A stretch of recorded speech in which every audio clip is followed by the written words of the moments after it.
Okay folks, let me let you in on a little secret. One of my favorite places that helps me get better is the batting cages at your local baseball park. And hopefully you've got one nearby. If not, hopefully you can get 2 nets and do the same thing.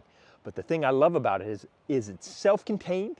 You don't spend as much time walking back and forth, and you can really hone in your shots.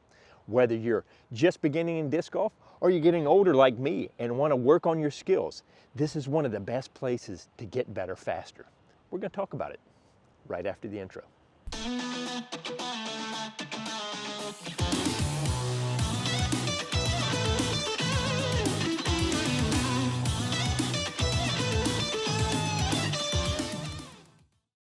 Okay guys, here's the latest iteration of what I'm doing for my practices in my baseball cages. Not my baseball cages, the park's baseball cages. But these are so handy for you to work on all kinds of shots. Now I went to Hobby Lobby. I think I spent 99 cents on a sheet of felt.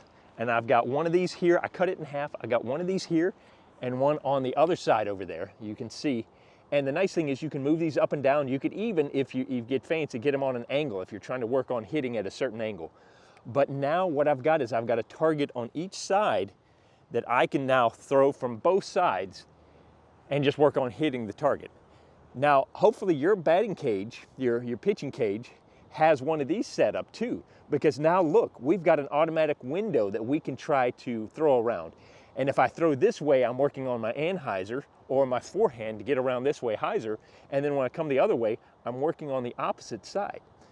So all I've got to do is I bring a couple pieces of felt, I bring my bag, got it set up on my Mojo riser so I don't have to bend down as much. I love the Mojo riser for practicing because it saves my back. And now I'm simply just throwing back and forth over and over again, working on trying to hit that small target. As a matter of fact, if I start honing it in, I can fold that felt in to maybe just one square that I'm trying to hit over and over again. And as I've said before, the reason why this is so important to help you with your game is because it's going to narrow your focus down and it's going to say yes or no very precisely. Is that a good throw or a bad throw? The human body is so good at learning how to make good and bad shots if you will give it the proper input. And so having a precise target, did I hit it? Did I not hit it? It's going to be very important. Okay. So now we're going to do a little bit of this, and I want to talk about the other thing that I've talked about in a recent video about spin, and we're going to use these nets as an example. Let me get it set up. Okay guys, before I start my practice session here, I want to talk about spin once again and how when you're making decision about what shot to throw, you might want to consider how the spin is going to interact with any things that are outside of the fairway. So what I've got here, it's windy. The wind you can see is pushing this net here this way. And if I've got to make this shot down here and I throw a backhand, and let's pretend instead of this being a net, it's bushes or trees. It doesn't even have to be super thick, but it could be bushes or whatever. If I throw a backhand, what's going to happen? Well, the spin of the disc is going to be this way. So if I catch any of these branches, the spin is going to want to pull it inward into the trouble. And I've got to be aware of that. So if I'm not comfortable, if I'm worried about hitting anything to the left, I might be better suited to switch and throw a forehand. And the reason why is now I'm imparting spin this way. And so if it hits, especially if the wind blows and it comes out like this, as it's spinning this way, if it catches one of these branches or whatever, the spin is going to pull it back out of trouble over to where I want to go. So I need to make sure that especially when I've got tunnel shots, when I'm worried about stuff on either right or left side, I'm thinking about the spin.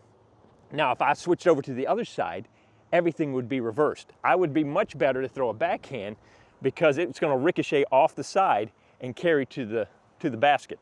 Okay, so I'm going to demonstrate this. First, I'm going to throw a backhand, and I'm going to intentionally hit the net, and let's see what happens. It just dies.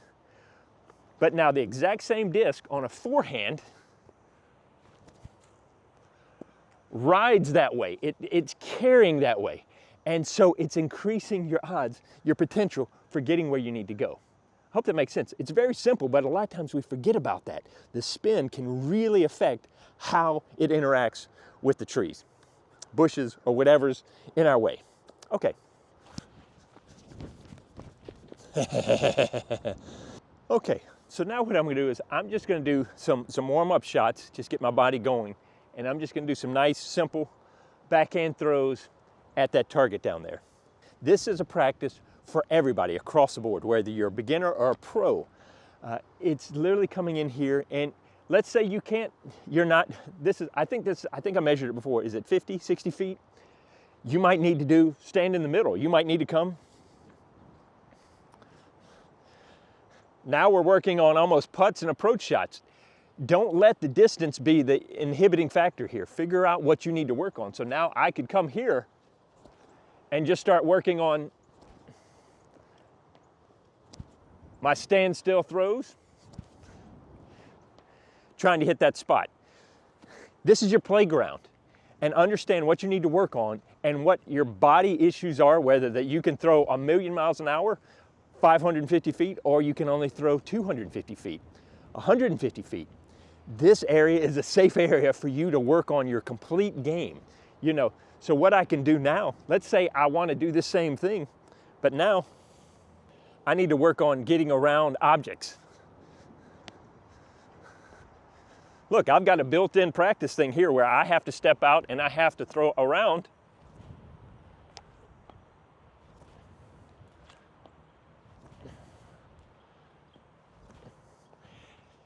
And you'll be amazed at, you know, I just got out of the car. These are my first couple throws. And the first throws are gonna be crap, let's face it, for all of us. The body needs to warm up. It needs to get used to it. But you come out here and you start doing that, and the second go around and the third go around, you're just starting to click, hopefully. Your body's starting to figure it out, because every throw, your body's going, ooh, I did too much of this, or I didn't do enough of that. And then it takes and assesses that for the next throw. And by about the 20th, 30th throw, your body's going, oh, I think I know what I need to do. And you just start hitting that spot without even having to think about it. And that's the joy of this. This is a teacher that doesn't require any other teachers. It's helping you figure out how your body's gonna work and getting in the repetitions. You think about it. If you play baseball, if you do tennis, if you do any other sport, how much time do you spend practicing? Think about this like the backboard for tennis, or the batting cage for baseball, or you're practicing your three-point shot in basketball.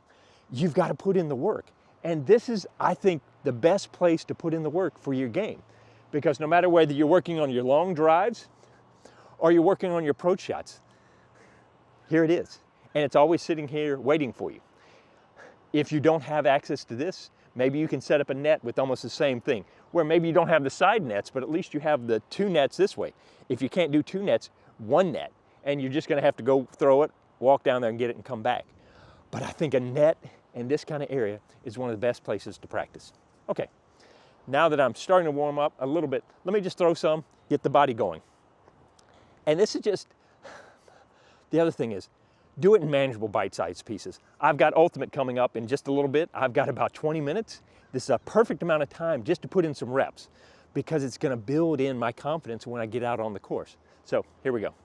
I've got 10 mid-ranges and 10 fairway drivers. And so I'm not trying to do anything beyond just get my timing and my rhythm back down.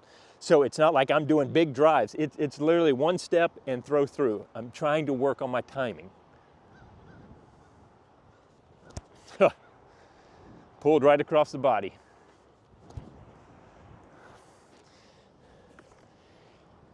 All these throws are diminishable skills. It's just like if I was a gun shooter, I would need to come out and practice shooting.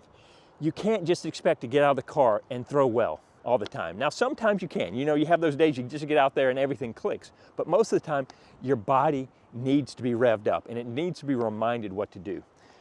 So this is just keeping your game sharp.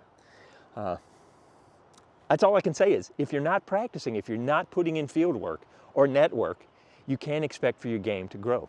It just, unless you're that rare person that doesn't need to practice. And if you aren't, go make some money out on the pro tour.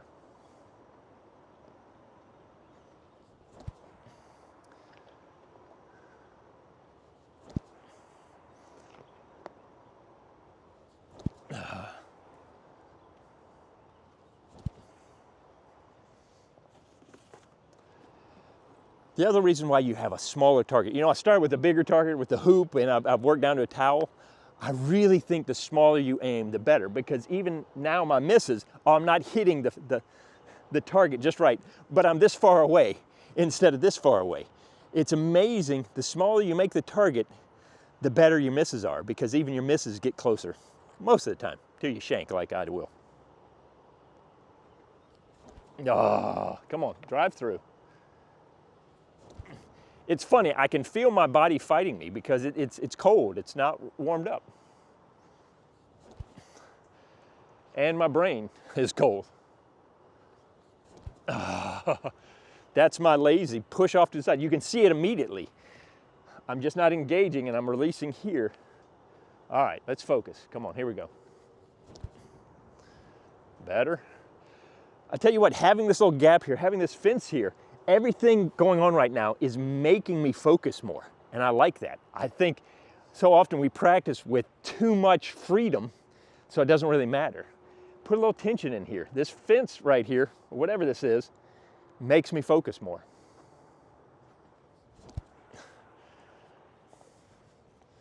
All right, and I'll throw one more. The detour I just picked up at Dynamic Disc Iron City, Birmingham, Alabama. Hoover, Birmingham.